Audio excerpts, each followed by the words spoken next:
the Indian Ocean. So that's what we have on the menu for Flight 9 today. Whole lot. Flight 8's RUD taught us new lessons about Starship hardware, specifically the Raptor engines. And as we touched on earlier, the root cause was traced to a hardware failure in one of Starship's 3 center Raptor engines. Yeah, just since that flight, we've done more than 100 long-duration Raptor tests at our facility in McGregor. Huge shout-out to that team for really putting in the work to better understand what happened. As a result, the engines that are on Starship's upper stage on the pad right behind us have a few changes. One of the key ones we did was additional preload on some of the joints, essentially some additional torquing, a new nitrogen purge system for the engines themselves, and made some improvements to the propellant drain system. After our first ever super heavy refurb campaign, we static fired with all 33 Raptor engines. This was a chance to see all the hardware operating together, and for this flight, our teams had an opportunity to make adjustments or hardware replacements for this first ever reflight of the super heavy booster. And then it was ship's turn. We took it through several static fires. First, we did this short duration single engine burn to simulate an in-space reignition of Raptor using those header tanks, those smaller tanks up in the nose cone. We also completed a longer duration 60-second burn with all 6 engines. So where you're really putting the entire propulsion system that's going to be used for the ship's ascent into space through the paces, making sure everything's working together before we go stack it on the pad. And in the end, these changes represent the core of our test program. And reflying a booster for the first time is a major milestone, especially so early in the flight test program. Now, Falcon did it in just over 30 flights. And Starship's doing it today on just its 9th flight. It's not wild just because of how much faster that is, but just how much bigger Starship is. Falcon 9 can lift about 23 metric tons into orbit. Starship is designed to lift 200. That is so exciting. And on top of that, we're also reflying engine 314 for its 3rd flight, which you might recall is the engine with a pie on the nozzle. And there you can see that engine there. It is a milestone, most definitely, but we do remain focused on getting to the point where no refurbishment is needed between any of the flights. Yeah, that means we want to launch it, bring it back, look at it, reload propellants, go again. That is really what's key. That is what full and rapid reusability will look like. We're coming to you today from Star Factory, our new 1 million square foot manufacturing facility in Starbase, Texas. The Super Heavy booster is the first stage of the Starship launch vehicle stack. It's the largest boost stage ever developed for any rocket ever. Having the largest rocket ever is a very cool engineering feat, but the thing that really makes a difference is the ability to rapidly reuse that rocket to launch many other missions. Reflying Booster 14 is an important first milestone in that we have proven that we can recover a vehicle, turn it around, and fly it a second time. But it's not a victory lap yet. From an operational perspective, an ideal state looks like a vehicle where very few things have to happen on it in order to take back off again. So we catch the vehicle, put it back onto the launch mount, put a new ship back on top with its payload, refuel, and take back off. And that same booster will come back to the launch mount, and we do the same thing all over again. Falcon is, reusing at a pretty high rate, and we get to go look at them and say, what did you learn? What is good? What is bad? And as we continue to build the Starship process. Zero-touch refurbishment really looks like a commercial airliner. The advantage we have on Booster relative to when we developed Falcon 9, for instance, is this was really designed from the outset for rapid reusability. We're using all of the flight test learnings from our version 1 and version 2 vehicles in our orbital flight test campaign to inform the design of our version 3 vehicle. The next generation vehicle will be the first time that we've really attempted to make rapidly reusable thermal protection on a rocket. In the next iteration, we'll be able to add in new innovative materials and regenerative cooling that will enable rapid zero-touch refurbishment. Rapid reusability, the ability to fly, turn the vehicle around, and refly again immediately is really the key goal of the Starship program. It is so cool to see our teams working together as Starship is learning from Falcon with reusability, and now we're seeing Starship do the same thing today.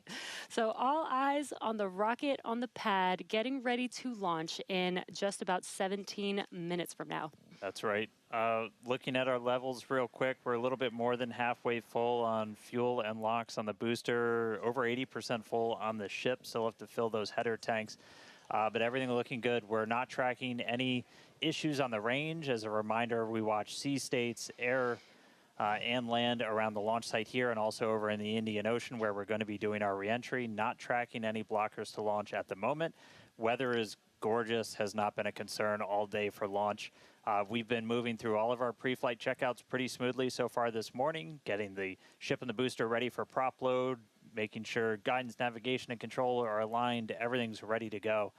You can see with the frost coming off, we're getting pretty full. We started loading all of the propellants on board both ships about 45 minutes or so before launch. They kind of stagger where we start with ship and then move into booster. We're going to continue loading these propellants on board until just about 3 minutes before liftoff. We'll close out on the ship first and then on the booster. But bottom line, everything's looking great. Not tracking any vehicle issues, range issues, weather issues. We're looking really good right now for a launch at the top of our window right at 6:30 p.m. Central.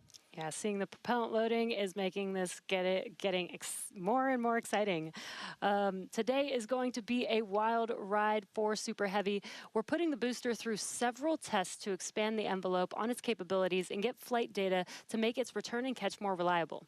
Now, another unique change in today's flight will be the addition of the first ever directional flip of the booster. That's right. If you followed previous flights and you kind of wonder to yourself, why does the direction of the booster flip seem random? Surprise, it's because it was. We've got a couple of views from previous flights where you'll see the booster kind of go in different directions, and it was really small differences in the thrust of those ship engines. As they started up, they would nudge the booster in an initial direction, and so the booster would essentially sense that and then lean into it, and it'll react, the engines will gimbal, and then it'll continue the flip. That was the easiest option technically, but you do take some performance hits since you're essentially setting aside propellant to accommodate every single direction for a flip. Exactly, but if we know which direction we're flipping, then we know how much propellant we will need and can instead use more of the propellant to burn longer during ascent, adding more velocity to ship and increasing how much payload it can ultimately deliver to space. Yeah, so today I got my trusty Super Heavy here.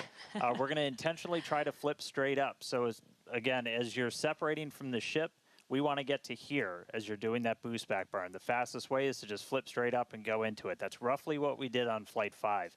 It's the most direct way to get into that orientation for the boost back burn. What you don't want to do is when you flip all the way down like that, we did that on Flight 7, it takes you in a big loop, uses the most amount of prop, not efficient. We're at the point where we want to start kind of tuning it in and getting some extra performance out of the booster. Yeah, exactly. That's called optimization. That's right. To accomplish this, we made some changes to the hot stage adapter, welding reinforced panels over the vents in the direction that we want the booster to go. So when the ship engines ignite, the thrust will push against the blocked vents, which means that the nudge will be in the direction that we planned for. And then when we go to the next generation of ship and booster, we plan to control the flip direction by fine-tuning the engine startup sequence on the ship. Yeah, that's not the only flight experiment that we have planned for the booster today. We're not attempting a catch, so we're going to try and gather additional data that's going to improve performance on future boosters. We're also going to try and see how resilient we are to things like losing an engine during the landing burn. By sending the booster out to sea, we're able to do these higher risk tests without risking the launch pad. As you might have heard earlier, we're going to be doing what's called a higher angle of attack. Basically, instead of coming straight down, we're going to tilt up a little bit. That gets you more drag on the booster. You're able to use just aerodynamic forces to slow you down. The slower you're going at the start of that landing burn, the less propellant you need, because really you're just focused on slowing down as much as humanly possible when you fire that up. So by already going a little bit slower, we'll get some benefits to our performance and our reliability on those burns. Yeah, exactly. And there's definite uncertainty in how well the booster's grid fins and structure will be able to control its flight when we get into higher angles. So don't be surprised if it isn't a smooth descent for the booster down to its splashdown point today. The most important objective of this portion of the test will be getting actual flight data to help anchor our models. Now, we're hoping to fly the next generation of Super Heavy boosters at even higher angles of attack, so this test today will give us a better idea of what is feasible. Now, on top of all of this, we're going to see how resilient Super Heavy is to engine failures at the most critical times. Yeah, we're going to intentionally disable one of those 3 center engines and instead use an engine from the middle ring that's kind of right behind it. Those center engines are what we nominally use at the very last part of a landing burn. You're just kind of fine-tuning the booster's path into those waiting chopstick arms. This is going to act as a real-world simulation of a pretty scary situation where engines are not starting at probably the worst possible time, but we're going to do this without risking the pad. And then, at the very end of the landing burn, we're going to cut one more engine off and go down to only those 2 center engines. The burn is going to end while Super Heavy is still several hundred feet above the Gulf, so we expect it to make a pretty hard splashdown today. So, in all, pretty eventful day for the booster. And as many of you may know, water landings are actually uncommon for SpaceX. While other launch providers expend all of their boosters after flight, we land and reuse most of ours. All of these tests are going to help us improve future generations of Super Heavy until we reach its fundamental design, a fully and rapidly reusable and reliable rocket. All right, let's check back in with Chris in Hawthorne. How's it going, Chris? Hey, Jesse, my colleagues here in Hawthorne definitely agree with you. We can't wait to see the Super Heavy perform its second flight and see all of the work from our thousands of engineers and technicians in action today. Now, while this reuse milestone is incredibly important for Starship's development, Super Heavy boosters are not the only vehicles that we reuse here at SpaceX. We're big on reuse, and our Dragon fleet is another example of that reuse. And we actually control those Dragon missions from right here in Hawthorne in the mission control room that we talked about a little bit earlier. For Dragon and our human spaceflight program, this month also marks a big milestone for SpaceX, our 5-year anniversary of human spaceflight. Now, NASA astronauts Bob Behnken and Doug Hurley got us started back on Demo 2, which was notable for being the first time since the retirement of the shuttle program in 2011 that people launched to orbit from U.S. soil. Now, in those 5 years, we have launched 17 human spaceflight missions, 11 for NASA, and 6 commercial missions, including Polaris Dawn, with our first commercial spacewalk in history, and From 2 earlier this year, which became the first human spaceflight mission ever to explore Earth's polar regions. We've flown a total of 66 crew in those 5 years, and we are expecting that number to grow significantly in the coming years. Now, most recently on our From 2 mission, the crew offered unique glimpses into the orbital spaceflight experience. And this was honestly just so cool to see. Thank you to our Starlink teams for making everything with the From 2 crew shared possible. This honestly made me feel like I was right there with them in Dragon. They were living, they were working, they were relaxing, they were doing their experiments while also having fun. Basically, just being people and inviting us along for the ride. And that was really meaningful. Being invited up there really showed how these are just the early days on the road to making life multiplanetary. And the vehicle that's going to make all of that happen is Starship. And Dan and Jesse, I don't know about you, but that is definitely a future I have wanted since I was a little kid, and I cannot wait to see us make it a reality. Yeah, right there with you, Chris. It's the fact that we're getting close to that being reality, that the vehicle that's going to go is sitting on the pad right there. Like, that's endlessly exciting. All of that's going to include sending humans, all of the infrastructure for a permanent presence on Mars. And we're looking ahead to sending the very first Starships to Mars as early as next year. Yeah, this will help prove that we can actually get to Mars with a focus on learning as much as possible while demonstrating what will be needed for Mars transit and landing.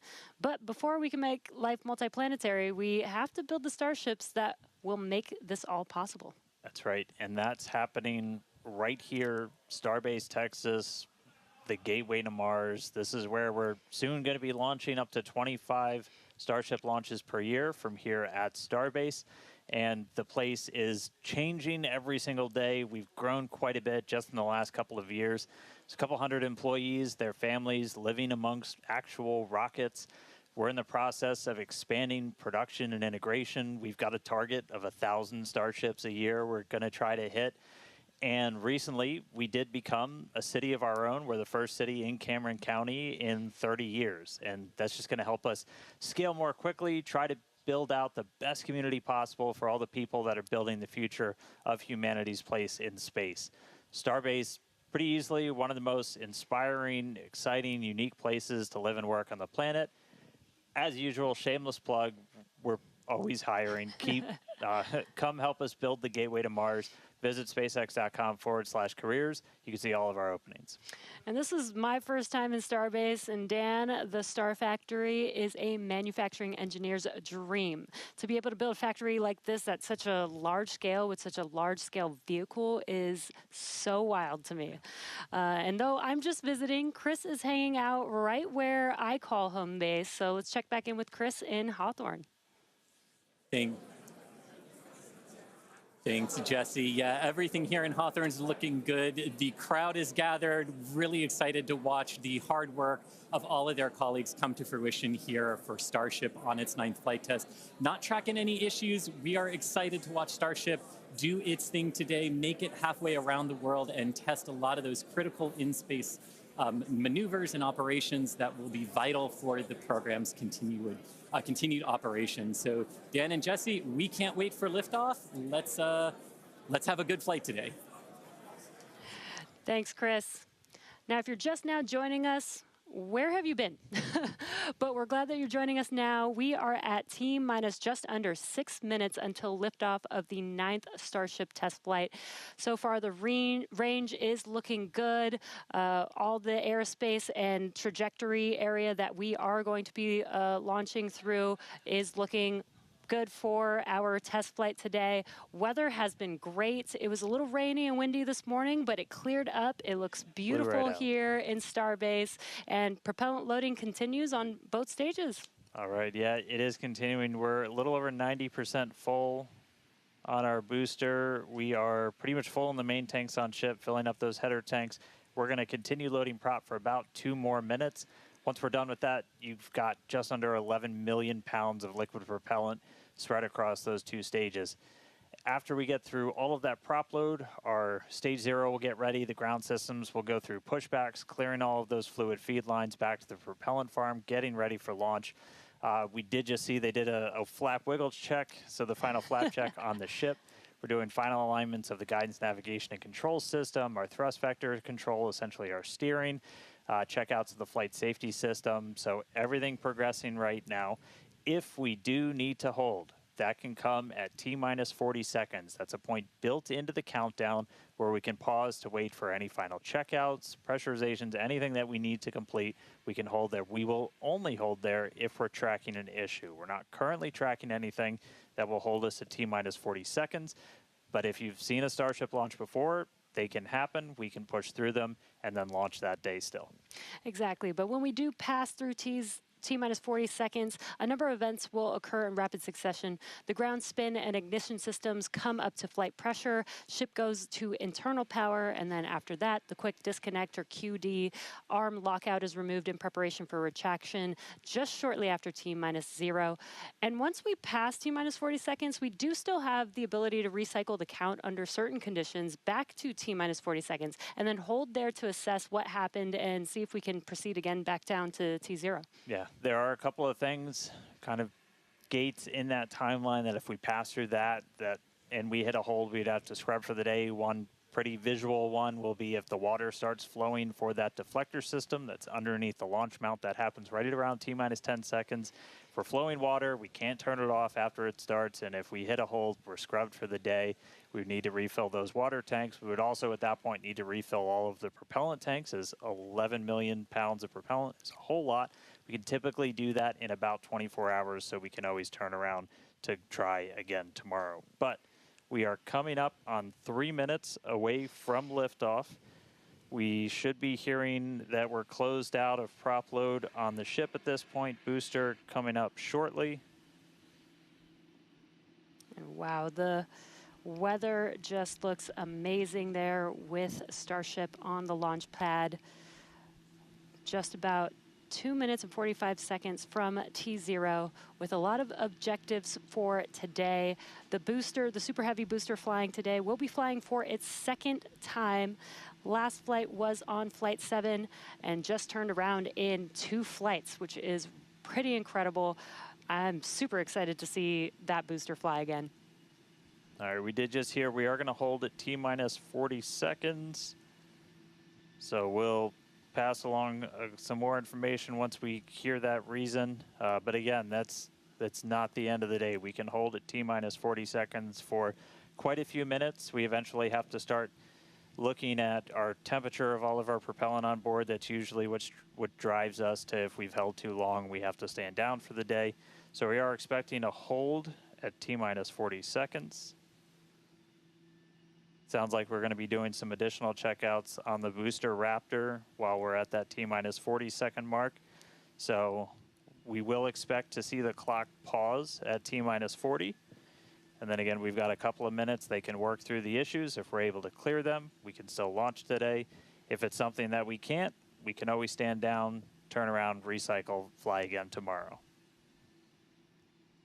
Again, that's really important. This is what terminal count is exactly for, is to be checking the vehicle, monitoring the vehicle systems as it makes its way down to T0.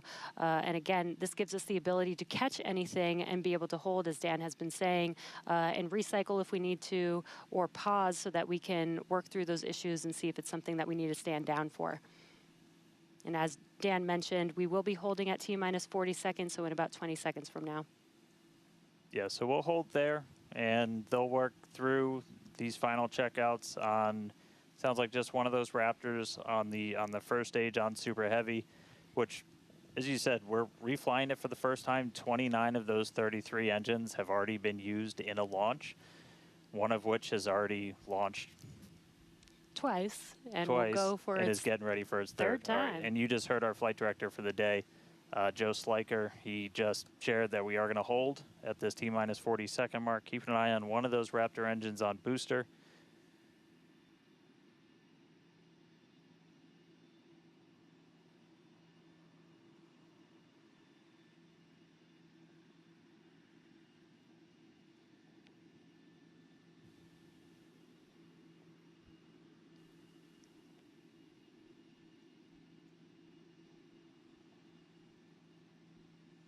And if you're just now jumping in, we are holding still at T-minus 40 seconds. Watching one engine, waiting for temperatures to kind of get to a zone that we want them to on one of the engines on the booster, on the Super Heavy booster, getting ready for its second ever flight.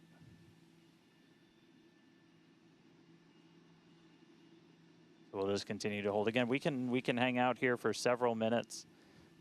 We held for a while on the first attempt last time and then cleared it, and then we triggered a different issue on the ground side. But again, this is exactly what it's for. This gives us the best chances at success. And the clock is rolling. There we go. All right. T-minus 30. Let's listen in.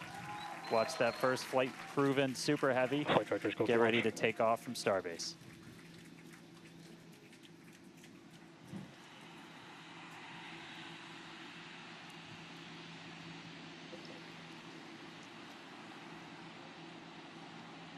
T-minus. Delta 1. Hit hold.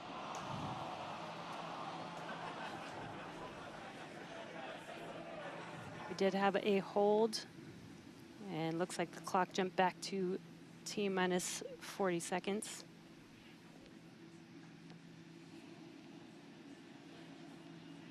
All right, so yep, we jumped out. I did not see the deflector go off. So hopefully we were right at around that T-minus 10 second mark. And if we were before that T-minus 10 second mark, we do have the ability to recycle, as we mentioned earlier, back to T-minus 40 seconds. So it looked like this time it was a ground side issue. We're taking a look at this real quick. So again, we're back at T-minus 40. We're gonna hold for a little bit. We are still not scrubbed for the day. Give them a couple of minutes to work through this. Again, we can hang out at T-minus 40 for several minutes. Eventually, we start looking at your bulk temperatures and all of your propellant on board the vehicle. we're not actively replenishing the propellant on board Super Heavy and Starship. And so you don't have essentially forever to hang out before things start to warm up. And you do want to make sure your temperature's in a really stable range for a healthy startup on Raptor engines. So they're going to work through this issue. We can continue to hold here for a couple of minutes. What's launch without a little extra added excitement?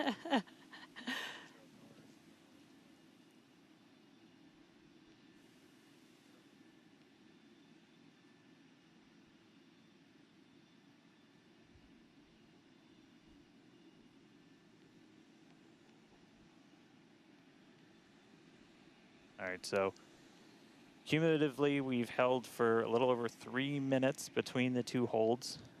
Again, this is a ground side issue on our tower. The techs are looking through the data right now to see if it's something that we can either work through or if it would cause us to have to stand down. So we're continuing to hang out with them, holding at T-minus 40.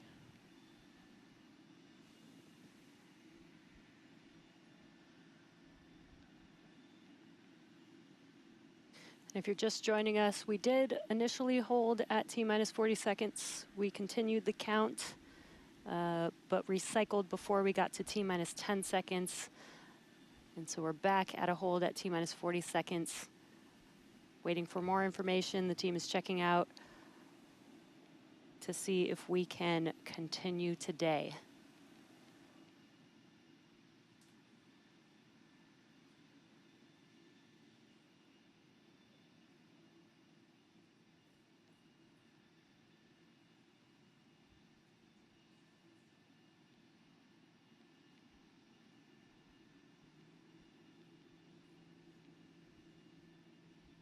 And we're continuing to hold here at T-minus 40 seconds.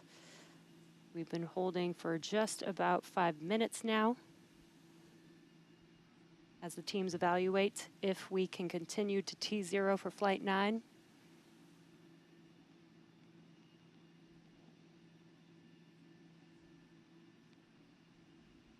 All right, so it sounds like we're coming to a resolution.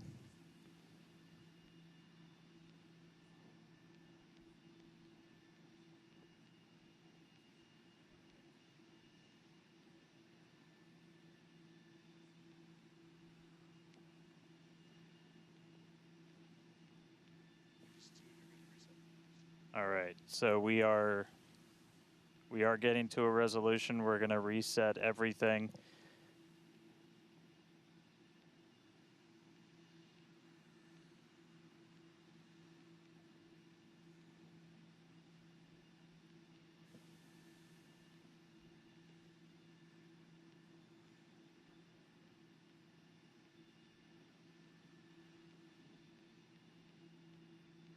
All right, so we're going to see the clock. It is now rolling. Here we go. We saw an issue with that quick disconnect to the ship. There is a chance that automation will kick us out again if we encounter the same issue. But for now, the clock is rolling. We'll see if we pass around that T-minus 10-second mark.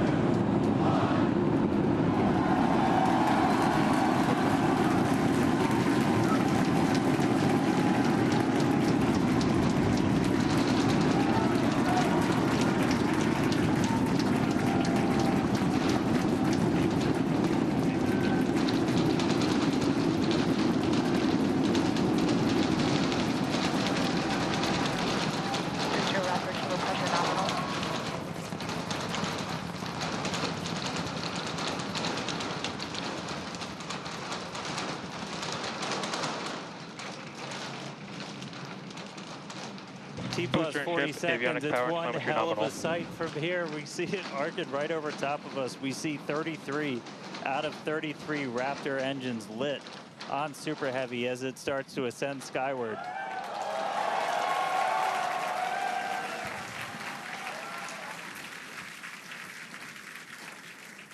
coming up on maximum aerodynamic pressure, then only about a minute and a half until we get into hot staging. Wow, Dan, that was incredible. We could feel the building shaking here, feel the vehicle's power. Now we're just about a minute away from shutting down those engines on the booster. Again, this booster is flying for its second time today. All right, so hot staging coming up a little under a minute. We're going to see all but the 3 center engines turn off on the booster. So our version of MECO, most engines cut off. And then just a few seconds later, hoping to see 6 engines ignite on ship to push it away.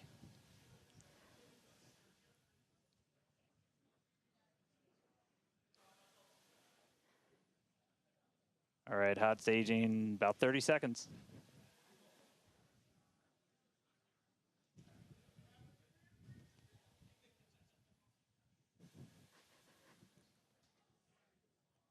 And definitely keep an eye on which way the booster flips. First ever directional flip we're going for today. Should flip straight up.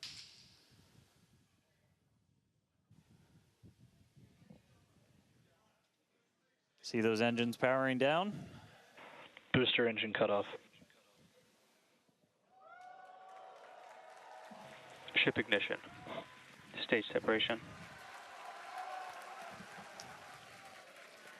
Incredible flip by Super Heavy booster, and you can see those 6 engines, those 3 engines on the ship ignited. 6 healthy Raptors running on ship, on its way to space. Peek that engine view. Booster doing the boost back. Chris, how's it looking over there in Hawthorne, man? It is looking... Raptor chamber pressure is nominal. It is looking absolutely incredible here in Hawthorne. As we said, 6 healthy engines on ship. We've got 13 out of 13 engines on the booster.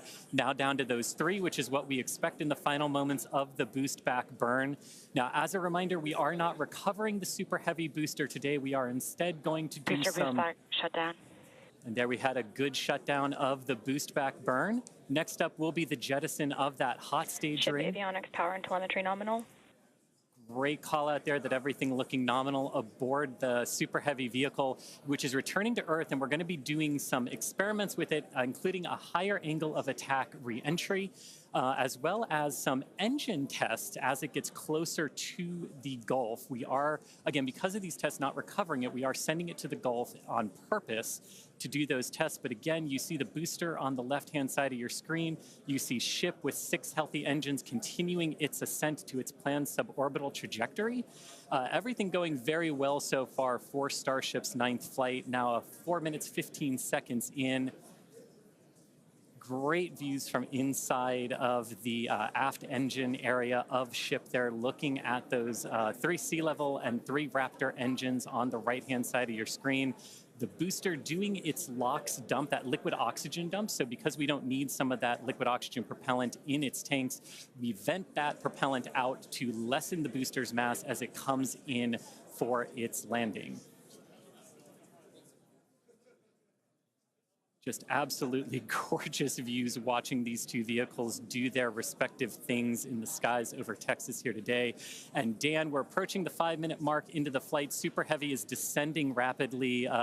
What can we expect here in the next few minutes as it does its atmospheric tests? Yeah, now as we had talked about, Super Heavy might not have a very smooth ride down. We're going to be putting it through this higher angle of attack. So we're kind of pitching it up a tiny bit, increasing drag. We've done this in wind tunnels. We've done this in computer modeling. It shows that sometimes the control isn't great, but only one way to really prove it out, and that's to get real world data. So here comes Super Heavy. It should be igniting for its landing burn in just about 40 seconds from now.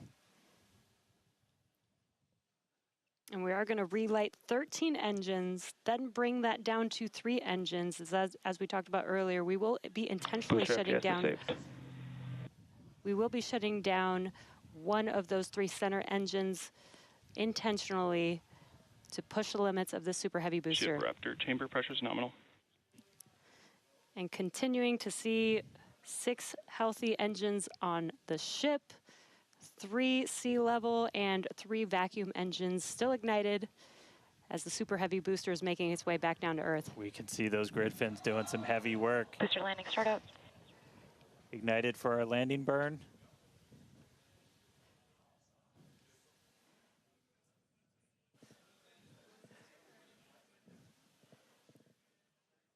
It may have ended with that landing burn. Does look like we lost telemetry from the booster once we started into that landing burn. Did you hear confirmation that the booster did demise? So the booster's flight ending before it was able to get through landing burn, but again, we are not bringing that back. We were expecting it to make a hard splashdown in the Gulf. We were getting live data back the entire time through that high angle of attack flight, so that was something that was really vital for us to get during this reuse. First free flight of booster in the books. All right, ship has about 2 minutes left. In about 2 minutes, we expect all 6 Raptor engines to shut down. That will be SECO, basically second engine or second stage engine shut off. And these are some incredible views, Dan, from the aft end of the ship, watching as the engines stay ignited with the Earth in the background. As always, the Starship avionics team, the techs.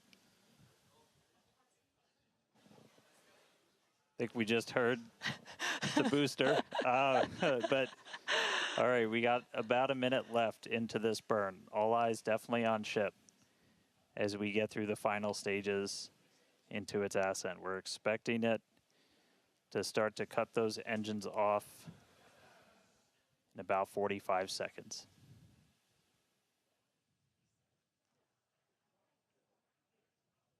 Terminal guidance.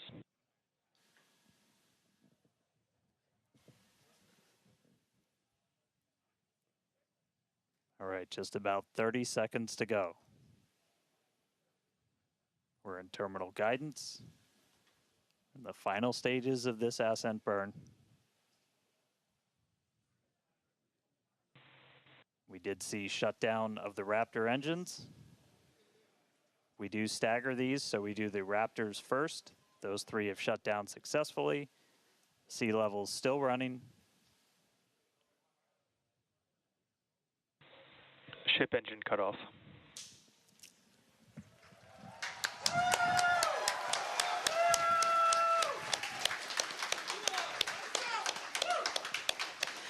Ship engine cut off, the 3 most beautiful words in the English language. And great call out that we had nominal insertion.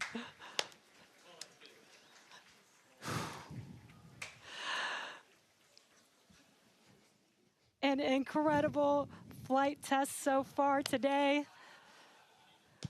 We reflew a Super Heavy booster for the very first time in 9 test flights.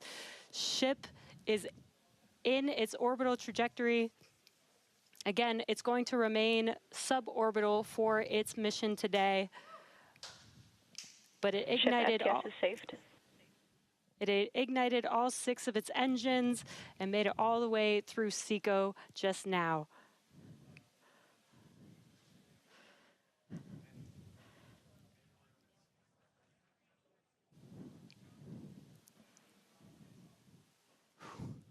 What a moment. Incredible. All right, but I mean, that's, still lots to come for the rest of this flight. Per usual, I need to collect myself. Hey, Chris, how's it going over there in Hawthorne, man? How's everybody doing? I think the elation and the excitement and the happiness at what we just saw achieved carried through across all of our sites. What An incredible view to see Starship back orbiting the Earth just under 11 minutes into our mission. Absolutely exciting to see all of this, and super pumped especially to see all of the team's hard work in action here today. As guaranteed, it has been an exciting evening so far for Starship's 9th test flight. We lifted off a little bit after 6:30 p.m. after a couple of holds that were triggered at the T-minus 40-second mark, but we were able to clear those, one on the Raptor, one on the tower, and we were able to lift off successfully from Starbase. 33 out of 33 Raptor engines lit on the Super Heavy, all 6 engines lit on ship, bringing it to its planned suborbital trajectory around Earth. But as Dan said, we've got a lot still coming up in our flight sequence. So coming up at about T plus 18 minutes, 26 seconds, we'll have the first deployment of simulated Starlink satellites planned from Starship. That will be followed at about T plus 37 minutes and 49 seconds by the relight of a single Raptor sea level engine in space. This is going to help us gather data on our ability to do a deorbit burn for future Starship missions that will go orbital. And then, of course, one of the biggest tests yet to come is the new heat shield modifications to Starship. And that'll start with re-entry into Earth's atmosphere at about the T plus 45-minute mark, which should take about 16, 18 minutes to complete. And now today's reentry is going to test that heat shield like we said, specifically how Starship will hold up to 100 missing heat shield tiles on its thermal protection system. Now, we purposely took those 100 tiles off over very critical areas of the vehicle to be able to safely test on a flight like this suborbital trajectory into the Indian Ocean what might happen on an operational flight in those areas if we were to lose the primary heat shield tile over Starship. So very critical test coming up. And then after that, we'll have the final descent where we will again be pushing Starship to its limits. We definitely pushed the booster to its limits today to gather data, and we're going to be doing the exact same thing on that ship, seeing how the ship handles various flight conditions that we will need it to fly in as we look to one day soon bring ships back to Starbase for catch and reuse. Now, while there are payload simulators on Starship for deployment today, as we will see in a few minutes, the primary data and the primary payload for today is the data. And today, just like with Starship's previous test flights, that data is coming to us courtesy of our Starlink network. In fact, it is from Starlink that you are seeing these wonderful views of ship in space right now. So, and I can't wait to see Starlink really provide those epic views and that data transmission during reentry, which is very, very critical to getting that data during reentry. So, Dan and Jesse, it's been an exciting day so far. There's more to come as we get ready for Starship's first ever payload deploy. What can we expect next year in the next few minutes? Thanks, Chris. Just going to reiterate, thank you to the Starlink team for these incredible views today. In a few minutes, Starship will deploy 8 Starlink simulators, similar in size to our next generation Starlink satellites. The Starlink simulators will be on the same suborbital trajectory as Starship, meaning they will passively re-enter the atmosphere, just like Starship. With tests like these, we can see how Starship's payload deploy systems work in flight while ensuring that the simulator satellites pose no safety risk to people on Earth or for other satellites in orbit. Now, this also ensures that any parts of these simulator Starlink satellites that do survive reentry splash down harmlessly in the middle of the Indian Ocean. And then before we get there, though, we're going to have to open up that payload deploy door.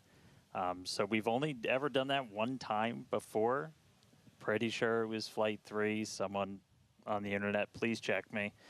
But that was the only time we ever opened it. And we've had Starlink simulators on the last 2 flights, but we haven't gotten to this moment yet where we're able to open up the payload door and start deploying these. It's going to be pretty cool. We've got them stacked inside of the Starship payload bay, and we'll have potentially a couple of views. You saw one camera pop up. Oh, there we go. Look inside of the payload bay of Starship. You can see them stacked down in the middle of your view. There's kind of 4 on either side, so they're sandwiched on top of each other, a stack of 4 right behind each other. And then we're going to pop the door open. It's on the right side of your screen, so we'll see that open up and then start firing those Starlink simulators out into space.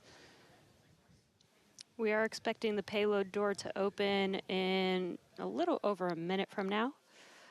And then once that payload door is open, about a couple minutes later is when we will start dispensing those Starlink simulators. That's what a view great right view. at the bottom of the stack. So should be able to see them kind of firing out from right there. So really cool.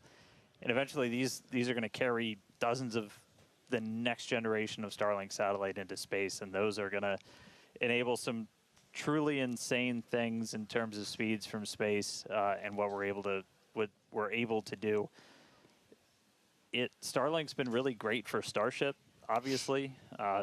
Getting live video back is really cool, but just the amount of high-speed telemetry, everything we're able to get back is insane. And for a development program, that's kind of everything.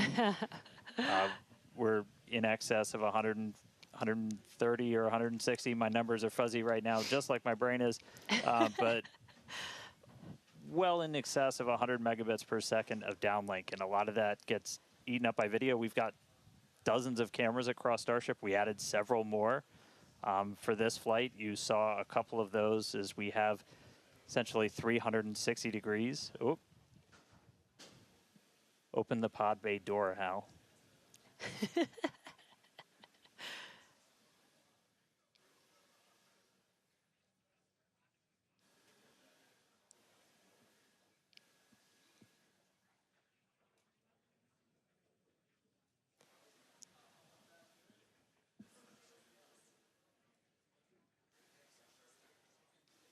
Now we are expecting the payload door to open any moment now, so we're watching out for that.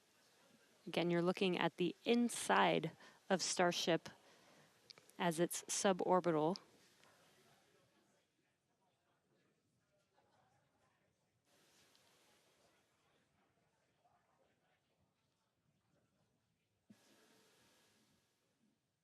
Well, we heard the door open was in progress. It was unable to actuate all the way open, so they are going to close it back up. Hal told me no. He said, I'm sorry, Dan. Can't do that. Looks like we won't get the door open today. But that's okay. This is obviously a test we want to be able to do before we're deploying full-on Starlinks.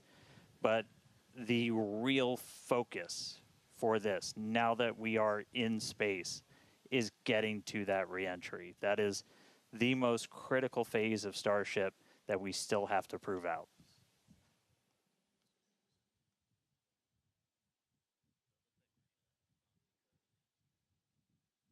All right, well, so it does look like we're not going to be able to deploy Starlinks today, but we should have pretty frequent views from Starship. They might cut in and out every once in a while, but should be pretty regular. We are in darkness right now, so might be a lot of black, but the cool part is when we get to reentry, it's going to be daytime. Yes, and we did that on purpose so that we can get some live daytime views as ship is returning back to Earth. All right, so we are going to take a break. Enjoy these views as we get them. Enjoy the tunes. We'll be back in a couple of minutes when we get ready to relight one of those Raptor engines on orbit. See you soon.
All right, if you're just tuning in, we are about 30 minutes into today's flight test, and the ship is on its suborbital trajectory. As you can see in some of the views and from some of the telemetry, we are in a little bit of a spin. We did spring a leak in some of the fuel tank systems inside of Starship, which a lot of those are used for your attitude control.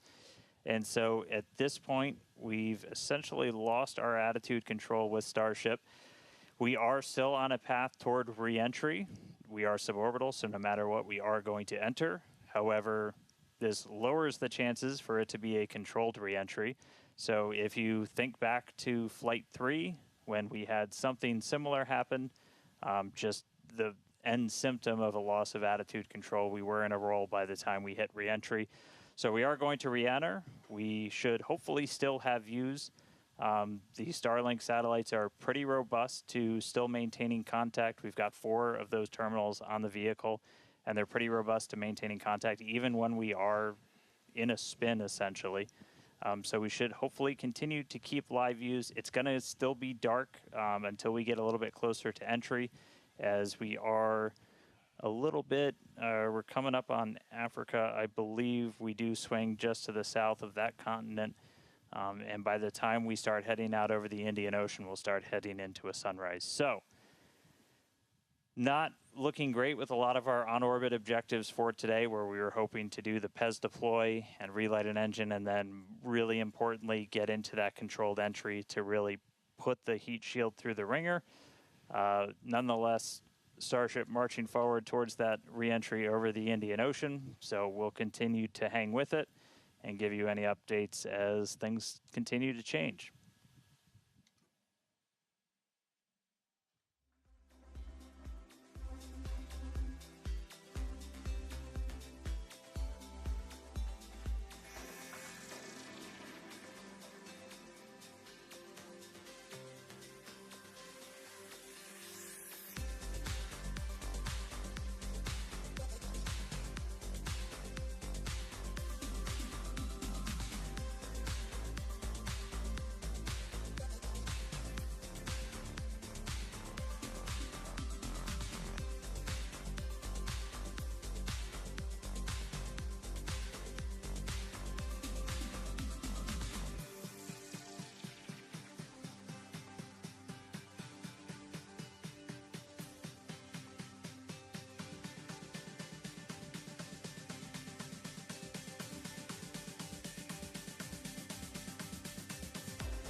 All right, so 36 minutes, 15 seconds into today's flight tests. You're seeing some flat movement here on the ship. If you've been following along, we have essentially lost attitude control on the ship at this point. It is suborbital, so it's still headed to the exact same trajectory as before. We were not able to get that payload door open and deploy those nose cones. We've been dealing with some leaks on the ship. This is also what led to that loss of attitude control. So at this point, we are kind of in a spin, and we are also going to be skipping that Raptor relight. If you've followed through the history of Starship, something similar happened, different cause, but same symptom back on Flight 3, where we weren't able to maintain attitude control in orbit. And so we're going to skip the relight of that Raptor engine while we're in space. We are going to still proceed with entry, but as we are not able to control the attitude of the ship, as we get into entry, it will enter in whatever orientation it is in at the time, which does not bode well for the ship's heat shield, as we're not going to be essentially aligned the way that we want to do for reentry. So it is definitely coming down. It is definitely heading to the Indian Ocean, but our chances of making it all the way down are pretty slim. So we'll still get as much data as we can. We're still getting live telemetry, live views from Starlink the entire time, and we'll continue to stick with ship as it continues on. We are about 10 minutes away or so until we start getting into entry, and the light will start to pick up as we cross the Indian Ocean, and we'll start to see a little bit more daylight, and we'll, as always, as long as we maintain that comm link, get some plasma on the way in and start to bring the Starship back through the Earth's atmosphere. So that coming up in about 10 minutes or so. So we'll check back in with everybody in a little bit.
If All right, so we are 42 minutes and change into today's flight test. You're seeing the light show start as Starship is getting closer to its reentry. If you're just tuning in, we were able to successfully make it to orbit, run into a couple of issues as we've coasted to our entry point over the Indian Ocean. At this point, we had lost attitude control of the ship and entered into a spin. The team made the call to do what's called passivate the vehicle, so we're essentially venting all of the remaining propellant overboard, and it's going to make an uncontrolled reentry. Important to note, this is a contingency that is planned for, and we clear the zones in the Indian Ocean where these entries could take place. So we're not going to come down exactly where we would have had nothing happened, but we do clear a tremendous amount of space out in the Indian Ocean in the event that we run into this. We understand that there are always risks, essentially, with these flight tests, with the hardware, but we don't really accept any compromise when it comes to protecting people. And it is one thing to note is we will actually still re-enter in our planned airspace zone, which is good. That is exactly what we planned for.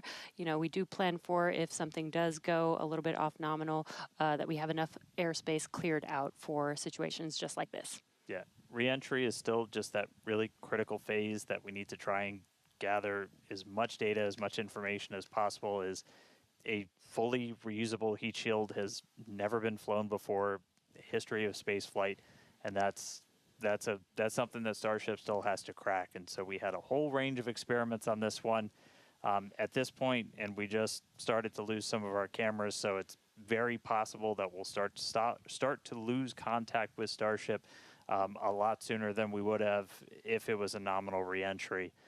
So we are expecting it to break up essentially on its reentry over the Indian Ocean. So not able to do a lot of our on-orbit objectives today, but just the fact that we, got it into space was just a really big moment for a lot of the team. Yeah, and another thing to note is that Super Heavy did fly for its second flight today. It first flew on Flight 7, and it made it all the way to our shutdown of all the engines and stage separation, getting ship into its suborbital trajectory today. It did ignite its 13 engines, but it did demise at that point. We did plan to fly it back down to Earth at a higher angle of attack, and we do expect it to stress the vehicle a lot more than what we've seen previously. So it's not unexpected that we did lose the booster before we got to the actual landing. Yeah. So we're gonna continue to hang out and see if we get any updates on ship. It does look like we might be getting some video back soon. There we go. So this is a view essentially on the top part of Starship. You're looking up at the payload bay and towards the nose cone. So views are going to be a little bit scarce potentially, as again we are in essentially a tumble. We had lost that attitude control. So Starlink, when it's able to connect, able to feed this down. We are at the phase where we would expect entry to start within the next minute or so. So we are entering uncontrolled, but again, we're entering into an airspace and a sea space that is cleared and monitored in advance of launch and before we get to this phase. And with the views that we are able to see, you are seeing a lot of that plasma build up. During reentry, we do expect the vehicle to see about 1400 degrees Celsius, and there you can see the flap feeling that temperature there, a little bit melting away. But as we expected with the spinning of the vehicle, we are no longer controlling the attitude of the vehicle. So this is now, at this point in the test flight, it is expected to see it begin to demise a little bit on its way back down to Earth. Yeah, and so we'll stick with it for as long as we're kind of getting any reach back from the ship as it starts to make this reentry. But yeah, so it's re-entering actively right now. And again, we did do what's called passivation. So you essentially vent all of your excess propellant overboard before you hit the atmosphere. That's a safety measure we can take on the ship while you still have contact with it. So that was done. It's now coming down in the predetermined hazard area that was cleared ahead of flight. Not controlled, so we're not going to get all of that reentry data that we're still really looking forward to. This is kind of a new generation of ship. It has different flaps, improved heat shield, a whole lot of things that we're really trying to really put through the ringer, as there's a whole lot we still need to learn before we get to kind of the next step that we're hoping for, which is going to be that ship going orbital and eventually coming back here for a catch. So getting through one of these fully is going to be really important. It's not going to be today, but we are just going to stick with the ship, see what else we can learn as it makes its way through the atmosphere and brings an end to the 9th flight test. So we'll stick with it.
If you're just now joining us, we did have an on-time liftoff from Starbase, Texas at 6:30 p.m. Central Time of the Flight 9 vehicle.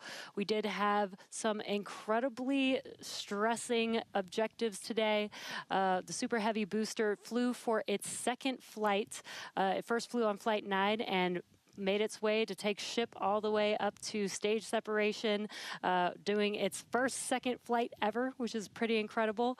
We did lose the booster on the way back down, as we did fly it back down at a higher angle of attack. So as expected, we did have it demise on the way back down. Yeah, we were able to get all the way to that landing burn, though. So we made it through that higher angle of attack. So a lot of great data that's going to help us improve those future booster flights. Yeah, we did do the directional flip, and it worked. Yep. It was actually Flipped a in the great right view direction. that we saw. And then ship continued 6 healthy Raptor engines in the beginning of its flight, making it all the way to SECO and coasting for quite a while. We made it to the expected time that we would open up the payload door. Unfortunately, the door did not open as we expected it to, so we did not deploy the 8 Starlink satellites. Yeah, we ran into a couple of issues once ship got there, but I can tell you it was a pretty crazy moment for a lot of the people that were standing here for ship to make it there. It's been a couple of flights, but it was really exciting to see. Ran into some issues on orbit. We weren't able to deploy the Starlinks. We eventually lost attitude control, dealing with some propellant links inside of the ship.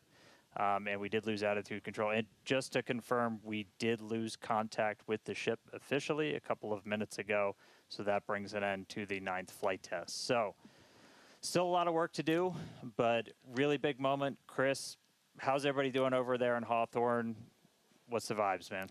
Yeah, you know, I mean, it's a test program, and that's what we're here to do. We're here to learn, and that was definitely the vibe and the atmosphere here at Hawthorne. Would have been great to see ship get all the way through its objectives today, but with all of that data that came down through the Starlink system, we're definitely going to learn it, and we're definitely going to fix that and push forward. Also, great to see the responsible engineers here in mission control, talking with the flight control teams in Starbase. We talked about how it's great having that expert knowledge on console to be able to go to at a moment's notice, and that really helped us make the right decisions in orbit today when we decided to passivate the vehicle. So we will be here looking forward to Flight 10 and some success on future flights. All right, well, obviously congratulations to everybody that poured so much time, effort into getting this ship, this rocket off the pad. The last 2 months have been an absolute gauntlet for a lot of people, and we're continuing to learn more about this ship, about this rocket. We are trying to do something that is impossibly hard. and it's not always going to, you're not going to reach it in a straight line. We said there's going to be bumps, there's going to be turns, but seeing that ship in space today was a hell of a moment for us. So congratulations to every single person who put time, effort, sweat, anything into that rocket. Yeah, this is exactly the SpaceX way. We're going to learn, iterate, and iterate over and over again until we figure it out. So thank you to everybody for tuning in. Thank you for the fine people of Cameron County, including the residents of the newest city of Starbase, as well as the Coast Guard, Federal Aviation Administration, Government of Mexico, as well as the Australian Space Agency. All right, now, this is not the end. We're going to have a whole bunch of cool liftoff stuff, so be sure to follow us on X at SpaceX for more, and we will see you back here for Flight 10. Thanks for tuning in.